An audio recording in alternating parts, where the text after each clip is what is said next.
Self-evaluation of my album cover. I think my album cover is effective as it links to the typical conventions of rock album covers. This is due to the fact that it uses things like fire in the background, which relates to aggression in rock music videos. The fire also links to the lyrics of the song, which could create interest on the audience's part and intrigue them to buy it more. The colours are also very bold, such as harsh blacks and orange, which again is the key convention of rock music. My album also includes a track list, record labels, a barcode and a spine. This instantly alerts the audience that it's an album cover, and these are typical expectations. I have linked the colours together on the back and front page so that the album is aesthetically pleasing.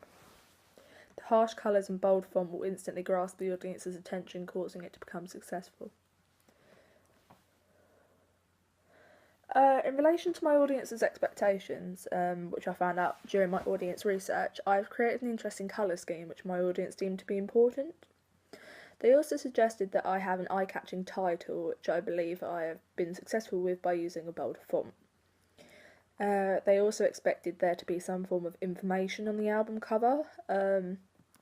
This could be about the songs or the logos of the websites in which you can find out more information. I feel that I've achieved this by adding the track list on the back, as well as logos, websites, and information about the record label. It was also suggested by my audience that I make my spine more interesting and make the colour scheme more consistent instead of having one side orange and the other black. I found this out during my audience feedback. If I were to change anything about the cover, I would probably use my audience's opinion and adjust these areas. Also, many conventional rock music album covers feature a picture of the artist on the front.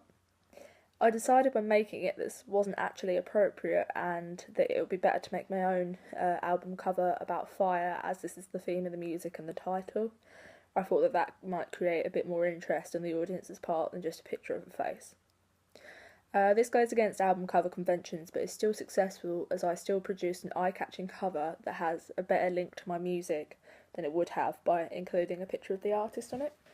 The audience my album cover are people interested in rock music, particularly the younger generation. I have tried to address this particular audience by making my cover interesting and using edited flames. This is more likely to appeal to a younger audience such as teenagers. The flames also represent destruction, which links to the typical conventions of rock music. By using this convention, the audience are more likely to see the cover and know what genre it is before reading the information.